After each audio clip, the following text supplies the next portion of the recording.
Good morning, everyone. We are coming to you live via YouTube streaming, via Facebook streaming, and also via Skype.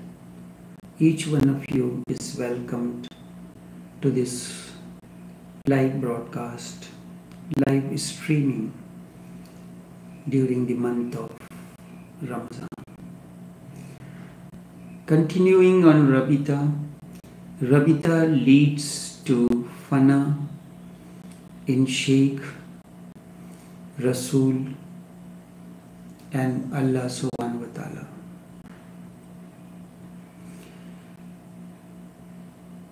It is the process of deprogramming your mind, changing the whole pattern of the mind. Therefore, the more frequently a thought is displayed on the mental screen, the more vivid would be the formation of the pattern of the mind. And this pattern of the mind in terms of spirituality changes the thinking approach. Imagine the spiritual mentor or sheikh as a matter of eternal law, the awareness, Elohistic attributes, operating in the mentor or sheikh is reflected upon the mind of the seeker, and frequent repetitions result in deprogramming the mind. This state in Sufi tariqat is known as nisbat or affinity. The best tested way to enjoy the affinity according to spirituality is longing passion of love. The mind of the mentor keeps on transferring to the murid, to the seeker, according to the passion of love or longing for the sheikh.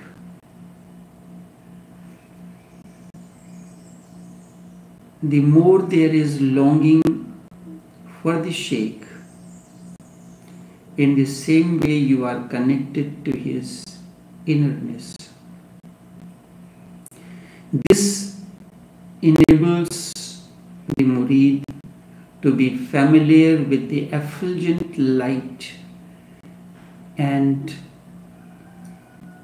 the inner vision of the sheikh. This state in terms of Sufism is called fana sheikh. Fana sheikh is the state. I'll take an example to explain this. River flows towards its destination, towards the ocean. Along the way, many times it swerves from its path. It breaks its banks, passes through the trees, vines, and many things. When it reaches the seashore, if I have to write the biography of the drop, it becomes turbulent because right now it is existing as the drop. The moment it merges into the ocean, it will lose its identity. There is a great shivering in the drop. What will happen? Whether I will exist or not. If I am dissolved in the vastness of the ocean, the light of the sheikh, what will happen to me? There is turbulence.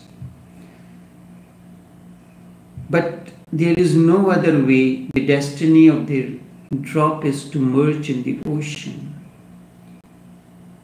One moment it is as a drop, and next moment it loses its entity, loses its existence. This state is known as fana sheikh. When a seeker comes in the company of the sheikh, he is nourished and nurtured by the tawajjuh. It can be in the form of gestures, it can be in the form of words, it can be in many forms. You are looking towards the wisdom, the visions of the sheikh, and that becomes your guiding force, the light that helps you to look at each and every circumstance and situation as it happens in your life. The light of the sheikh and the refulgent visions of the sheikh are not the personal trait of the mentor, personal trait of the sheikh. Instead, it is cosmic in nature and it is for the entire humanity.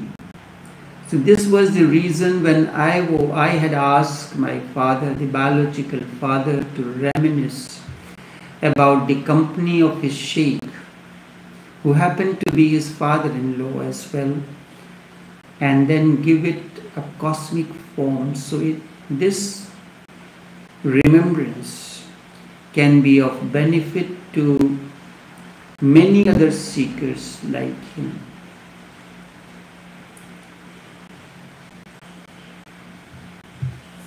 The sheikh has absorbed the wisdom, attributes of the Holy Prophet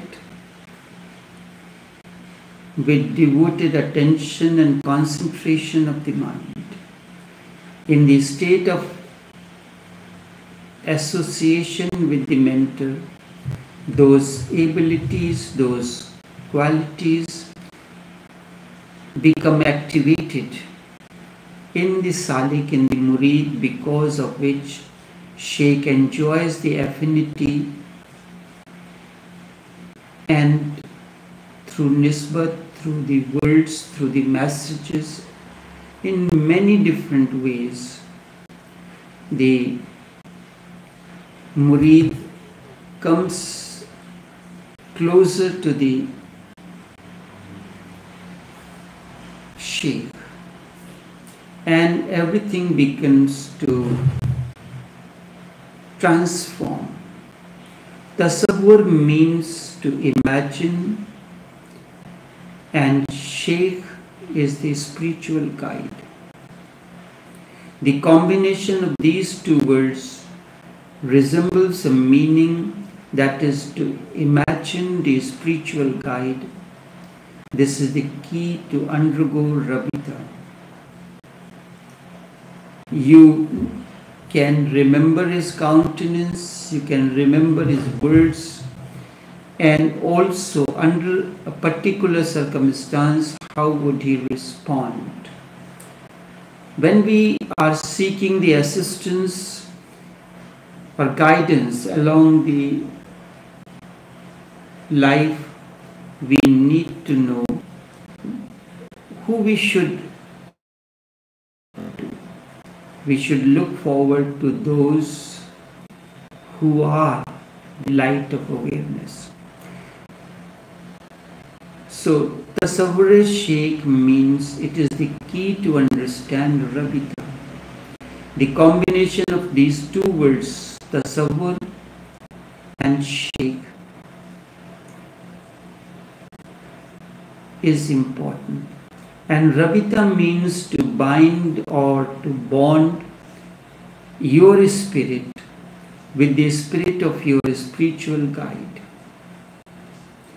In computer technology, we can say whenever you are having a problem with your computer and you are not able to solve the problem, you go to an expert. He asks you to give you the freedom, access to your screen. And once you give him the access to your laptop or computer screen, he monitors, he changes, and he deprograms your computer through his efforts. Rabiita is that process of giving access to your sheikh, to your mentor, to deprogram your biocomputer. So Rabiita means to bind or to bond your spirit with the spirit of the spiritual guide and allow him the freedom, free access to reprogram, first deprogram and then install a new software based on the light, based on the awareness, based on the understanding. It is amongst the most difficult subject to be understood by the beginner, but in the company of the one who knows, it becomes very easy. The example that I gave you, each one of you is familiar at one time or the other when you are plagued with the problem with your laptop. You give the access to an expert and he corrects everything. In Naqshbandi tradition, to be in companionship of a sheikh is very important to remove the evil thoughts and the wavering or the wanderings of the mind.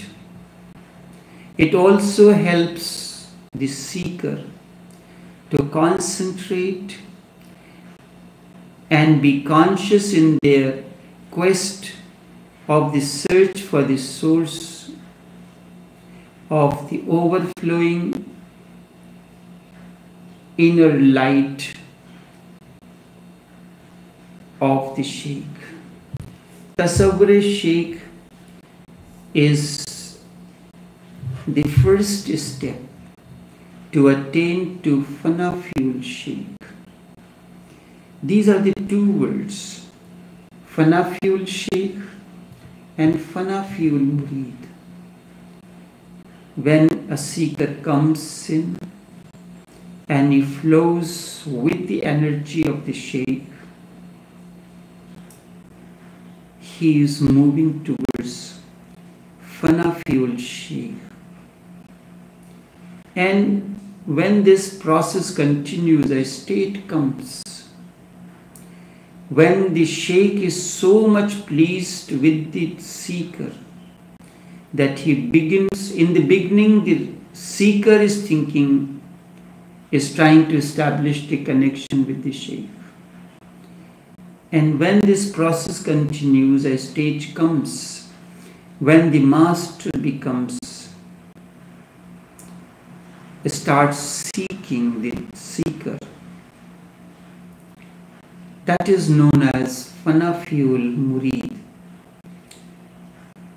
Certain disciples, they attain to the state of fana murid as well. Lalaji Ramchandra Ta'ala attained to the state of fana murid as well. He was fana sheikh and fana murid.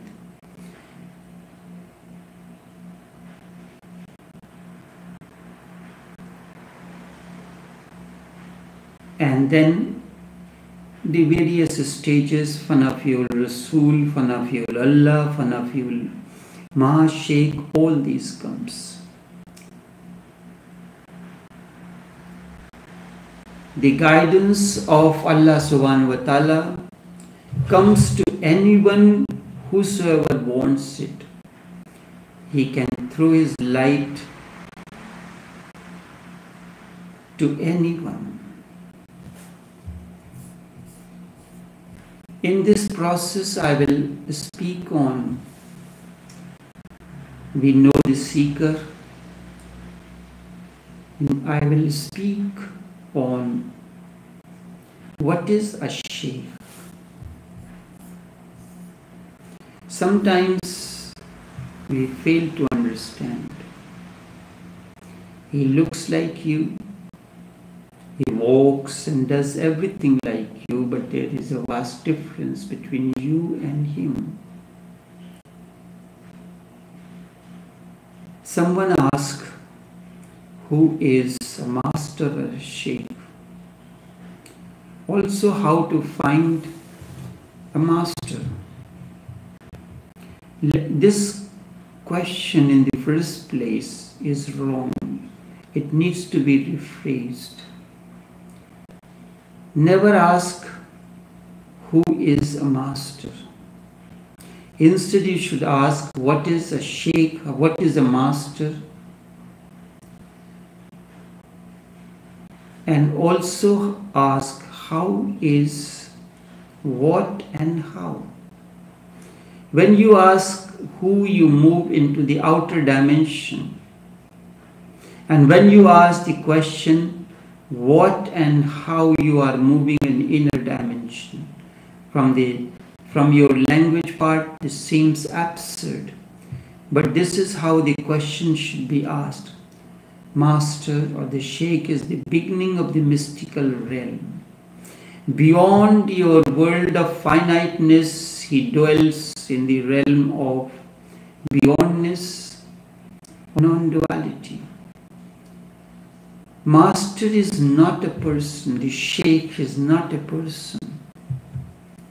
It is not an embodiment of, although he exists in the body. He exists in the body, without the body he cannot exist. But there is a difference. It is a state of awareness. Sheikh is a Ruhani Miraj. Miraj means a state of transcendence. Inner state of emptiness or awareness. To understand this, you need not ask what is a sheikh or what is a master. Instead, you should ask who is a sheikh or how. Master or sheikh have used many ways to explain the role of the sheikh. His effort is to wake you from your sleep of eons, from your deep slumber. Sheikh is the one who wakes you up. Let me take a Zen cone to explain this. There was a master named Koshiki. He called his disciple. His disciple's name was Hoshin.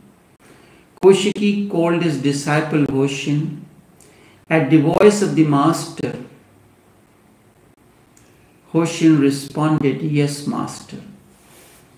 It happens sometimes. So Koshiki called his Hoshin, and at the voice of the master, Hoshin responded, "Yes, master." Again Koshiki called Hoshin.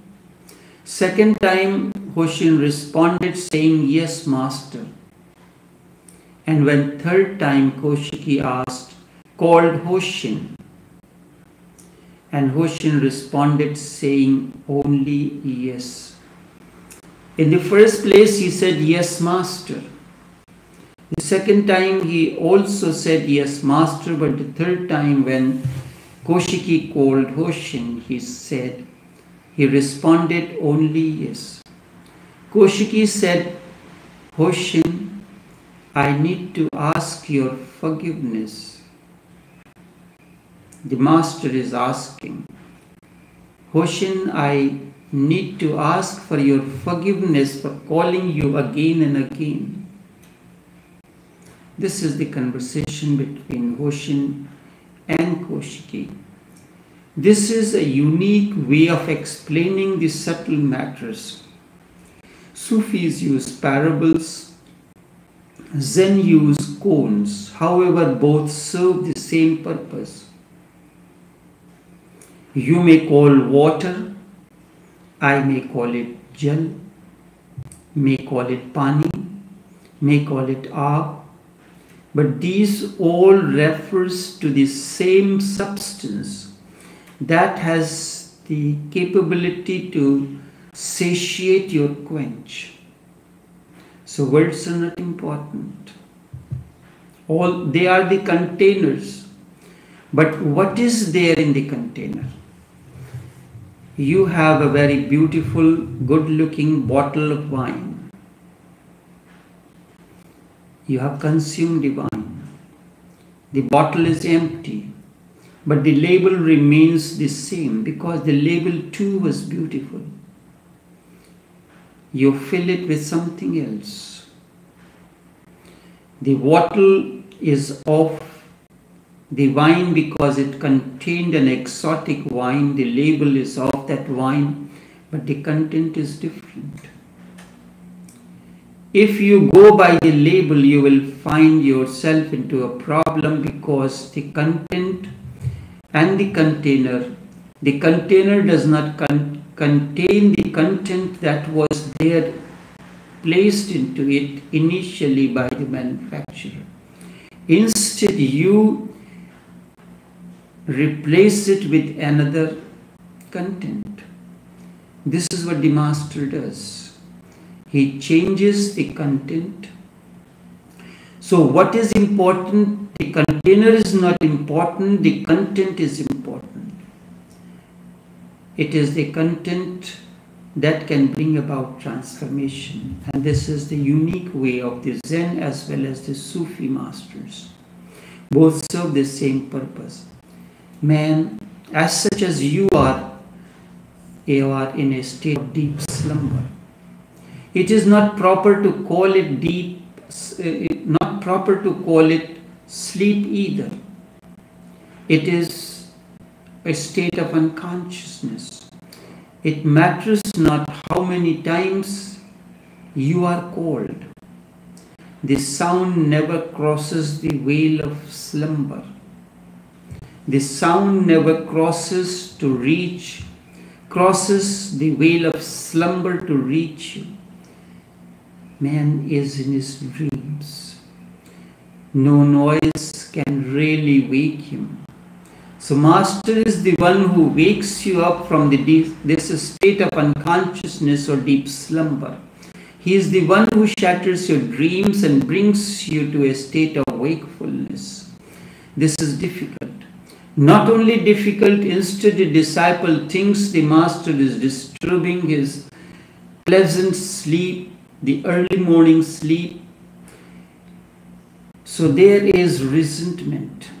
This is why Kaushiki asks Hoshin about his forgiveness. Kaushiki asks for forgiveness from Hoshin. Certainly this is difficult to understand, and the disciple feels the Master is constantly disturbing. To receive any help from the Master, the disciple has to be ready. You should not even ask what a master is. Instead, you should explore how to be a disciple. Unless you are the receiving pole, you will not be able to absorb the energy that the Master is. The electric current cannot pass through a bad conductor, through a wire of wood. It needs a conductor that can carry the electrical charge or electrical energy. So too a disciple has to be receptive to receive the energy field of the sheikh. The moment he becomes ready. Means the disciple is ready. When the master wakes you, resentment is necessary, because the effort of the master or the sheikh is to hit your ego and keep you awake, so that wakefulness becomes your nature. So in Rabiita, what he does, through his words, through his countenance, through his energy, he keeps you awake. Through his energy field, someone has said, when he first met me, he did not understand what he understood. Now with the constant rubbing these words, he is beginning to understand. The light, the awareness that reflects through these words has kept him alive. It seems that devotion is not a disciple as yet. That is why the master has to ask for forgiveness. When someone tries to wake you up from your ordinary sleep, you consider the person as your enemy, not your friend. Every morning when your mother or father or your clock, when the alarm rings, tries to wake you up, you consider it as a disturbance. When someone tries to wake you up from your ordinary sleep, you consider that person to be your enemy, not your friend. You consider sleep as good. Maybe you are dreaming and you want dream to continue. You want to sleep longer, and this man is constantly disturbing your sleep, trying to wake you up from the sleep. Mind means laziness. That is why you do not like anyone who tries to wake you up. You like the one who consoles you, put you to sleep and sing the lullabies for you. You want consolation, not truth. In this world of consolation, you will find 99% of the masters who are ready to fulfill your desires. But they are not going to help you. The simple demand and supply law of economics works. If thousands of disciples want consolation, someone will have to be ready. Look at yourself. For how long you have been going to your place of worship, the temple, the church, the mosque. For how long you have been going to the place of your worship, praying ardently, doing your rituals, chanting the verses of the scriptures, following various priests. What inner change has all this brought to you? Are you getting less angry? Are you more loving? Have you grown in awareness? Umar Khayyam says, what shall you gain, O fool, by talking about those who are full of bliss? क्या हो हासिल उनके जिक्र से जो पीकर मस्त हुए हैं? When a drop of wine goes into you, into your system, it intoxicates you. And you become intoxicated. Your whole expression and everything changes the moment that ordinary wine begins to go. And when the mystical wine that the sheikh, the brewer, the mystical brewer is constantly brewing and enters your being, into your bosom, a change takes place. You get intoxicated. What shall you gain, O fool, by talking about those who are full of bliss? If you want to really enjoy the quality of the wine, would you read the review of it, or you will ask the information about the people? Instead, you will take a sip and feel it. When you want to experience the male-female relation, would you like to speak to those who have experienced that relationship, or you will enter into it yourself to know it? Another yardstick: in the last decade, churches, temples have mushroomed. More and more, these rituals, religious activities are taking place on a daily and weekly basis. There are certain organizations like Ahmadiyya organization and many others who conduct a peace invocation and many ceremonies, ritualistic, to bring about peace. Has all these made you a better person?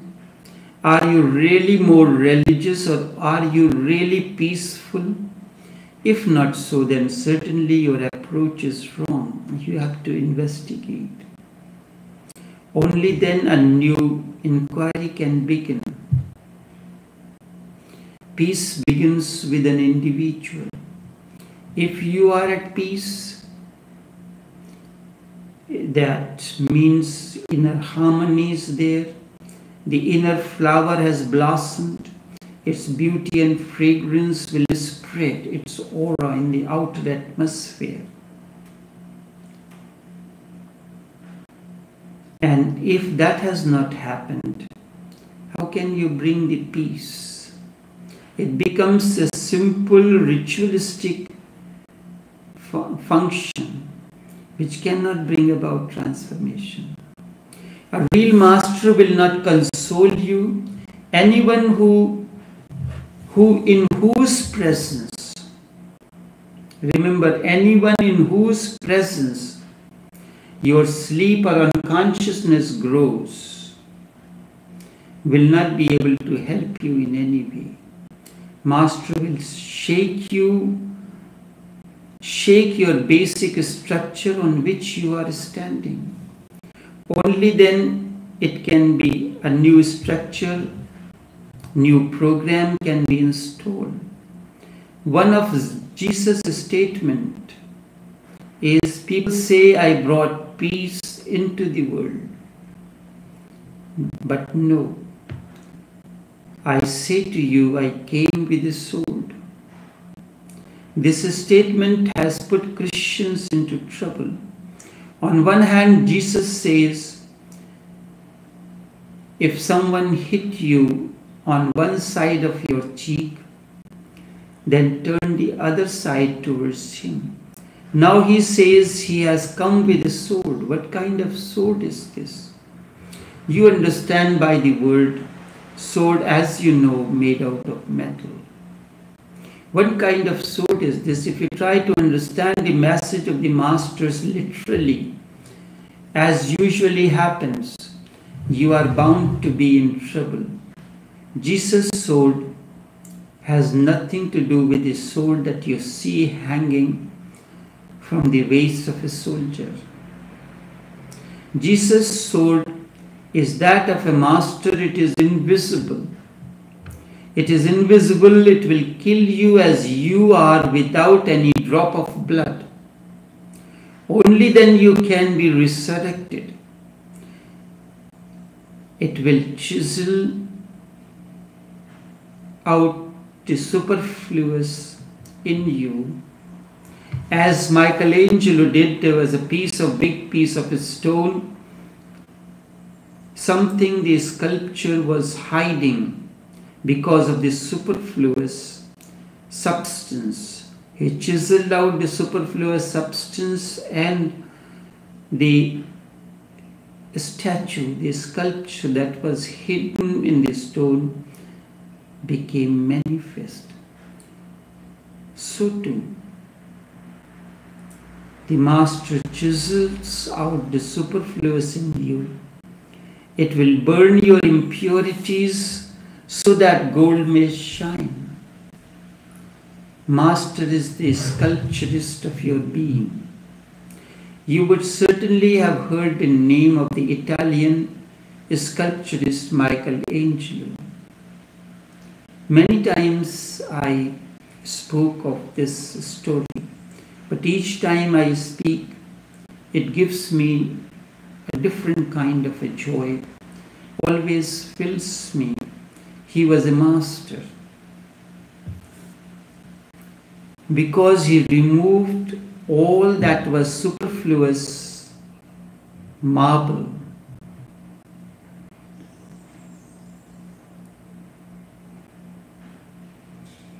It happened at the back of the shop where he used to spend his time. There was a huge piece of marble. For years it remained lying uselessly there. One day while cleaning, the shopkeeper decided to throw this piece of marble. And then when Michelangelo heard of this, he asked for this piece of marble. The shopkeeper felt grateful that at least there is someone who wants that piece of marble. So he arranged to send it to Michael's home. A few years went by. Then one day Michael came and asked the shopkeeper to visit his place as he wanted to show him something. The shopkeeper went to see what Michael wanted to show him. It was a beautiful sculpture of Jesus and Mary. Jesus' body was taken down from the cross and it was lying on the lap of Mary. No one could imagine the beauty and splendor of this sculpture. Jesus lying with his head resting on Mary's lap. Tears began to flow from the eyes of the shop owner. Michael told him it was the same piece of useless piece of marble that you consider as useless. The shop owner could not believe his eyes. He asked Michael, how did he do that? Do you know what Michael told him? The sculpture was in the piece of the marble, but it was hidden. I could see it. To you, it was a huge, useless piece of marble. All I did, chisel out the superfluous marble that was hiding the beauty of the sculpture. This is the reply of a sheikh. Every master has to chisel out the superfluous in you. This is the process of Rabiita. This is the process. Tasawwur sheikh is the technique. Rabiita is the technique. Every master has to chisel out the superfluous in you. This is the meaning when Jesus says he has come with a sword. You cannot understand the words of a master in their dictionary meaning because they will bark at you. You have to know the art of decoding the messages of the masters. Every master carries a sword. He wants to wake you up. Master is your death as you are, and he is your resurrection as well. The two process. You have to die as you are, and only then you are resurrected. Jesus' example of being on the cross and the resurrection is the complete example of what happens. As a son of man, Jesus dies. And only then he is born as the son of God. Such a person will appear to be enemy. And your sleep is very old. Your sleep is not your ordinary sleep. That sleep contains many things in it. Your greed, your lust, your anger, your attachment, love, hate, jealousy, and much more. This is the sleep. The meaning of the sleep is it contains many things in it. It is like a Pandora's box. It has greed in it, it has lust, anger, attachment, love, hate, and jealousy. The root of these are deeper. Master has to be careful while waking you up. He not only wakes you up, instead he destroys all the roots. He cannot simply prune the branches. By then, the tree will continue to grow again. What he does, he removes the roots. The old structure before the new could be poured into it. Wakefulness from slumber is the way of Rabiita. Remember, when you wake up from your slumber, not only your world of known will vanish. All that you have known as God in your sleep, in your dream state, will also shatter. You have considered going to the temple and attending the Sunday morning service is an important aspect in the process of transformation. What is the significance of all that you have known in a state of unconsciousness? Neither your business will remain nor your temple. If your state of unconsciousness is wrong, then all that you have been doing as part of your unconsciousness will also be wrong and will have to vanish. So when a master takes away your sleep, he will take away everything that comes out of the sleep. All your understandings of religion, salvation, scripture, the entire structure is wrong. In Bhagavad Gita, Krishna shatters everything, all the structure on which Arjuna's life was based. He asked him to abandon everything. All religions, rituals. You have a religion of the body. Out of that, rituals comes. Religion of the mind, out of which your psychology comes in. Abandon all that and come to me and me. I shall liberate thee from the sins of thy mortal existence. Only a master can say this. What is the religions of the body, mind, and intellect? Body follows rituals. Body follows rituals. This is gross. Mind follows knowledge or jnana. Krishna tells Arjuna to abandon all dharmas through meditation and come to me alone while in a state of meditation and stop worries. Only then I shall liberate you from the sins of thy mortal existence. To renounce implies severing all connections with your existing structure and understanding. Only then there is a possibility that you may not fall again into the state of sleep. You may not fall into a state of identification with outer envelopes of matter around us, around you. This is what happens when you go to the company of the sheikh.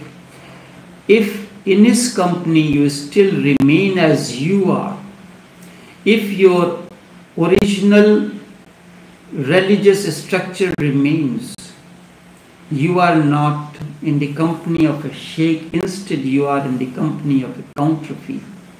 Krishna's statement explains the role of the master who has the capability to transform you.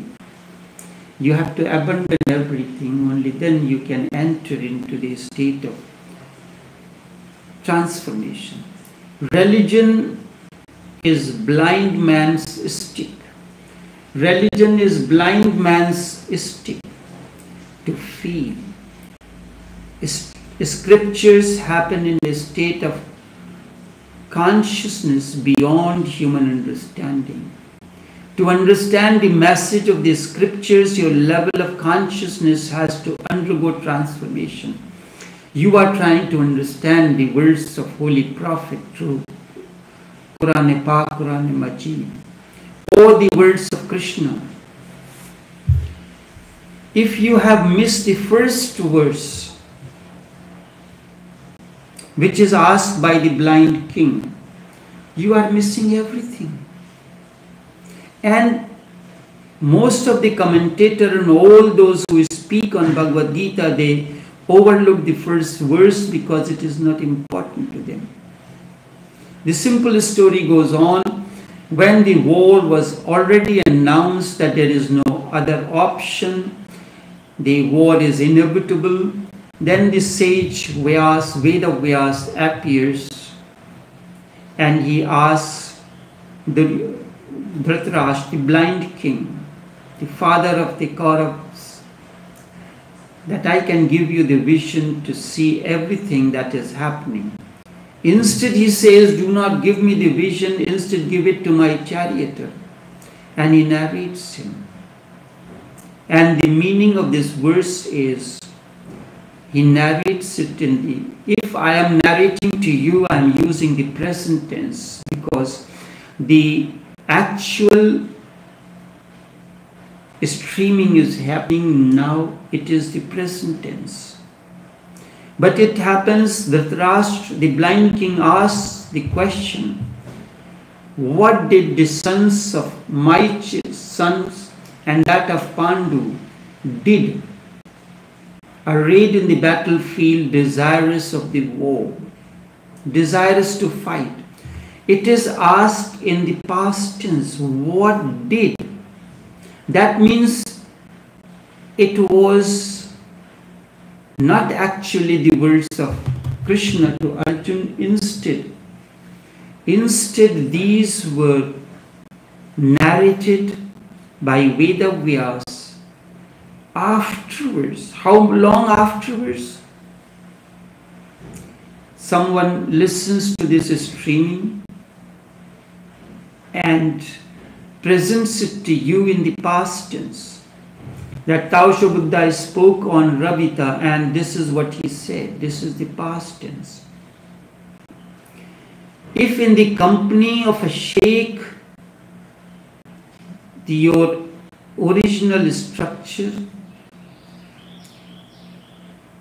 is not changed, to understand the message of the scripture, your level of consciousness has to undergo transformation. In the company of the master, all your religious beliefs and everything will vanish. To be in the company of the master or the sheikh requires great courage. And to stay with the master, when he starts using his sword of many dimensions, you need greater courage. People come and run away when their sleep is being hammered. In Bhagavad Gita, you see how many times Arjuna gave arguments to escape from what Krishna was doing. He was trying to wake him up from his slumber. He was trying to wake him up from deep slumber, but again and again, Arjuna gives his own arguments and tries to remain asleep. But Krishna is not going to leave you asleep. He gives arguments. In front of that, Arjuna becomes helpless and he has no answer to these. People remain pleased when you do not destroy their structure or deepen their slumber. A Hindu is allowed to remain a Hindu, a Muslim is allowed to remain a Muslim. Trouble starts. The society does not want the structure to be shattered. And if your structure is not shattered, then new structure cannot come into existence. Jesus was not crucified unnecessarily. Socrates was not poisoned just like that. Jesus was crucified because he was waking people from their slumber. You are so restless and troubled that you want a bit of comfort. And when someone wakes you up from the state of resentment, from your state, resentment starts from the organized traditions. Jesus was crucified by the organized traditions, not by the criminals. So was Socrates. Because Socrates, what he said, it could not be experienced. If you really understand the entire search of the world is the search of the slumber, so that you can forget your agony. Someone finds it in wine, others find it in music, next one finds it in sex, still more find in meditation and religion. Master will wake you up. He will break your structure and your state of intoxication. He will take away your bhajans, he will take away your mantras, your psalms, your zikrs. In fact, all religions of body, mind and heart, you will have to wake up from your slumber. Only then you will know who you are or what is your potentiality. With this understanding, the old will vanish and you are reborn, resurrected. This is new state of liberation or fana or annihilation, but not a dream seen during the sleep. When you wake up from your deep slumber, when you wake up from your deep slumber, then whatsoever is in front of you is God. When you wake up from your state of awareness is your prayer. When you wake up from your state of slumber, when you wake up, then the state of awareness is your prayer. Prayer is the state of wakefulness or awareness, not the words that you utter. Prayer is the state of your wakeful awareness, not that which you utter in your deep sleep. When you wake up from your state of deep sleep, you are in a state of awareness. That is your prayer. Now the Zen Sutra, it is indicative of the way of the master. Certainly the disciple would have known what the master is doing.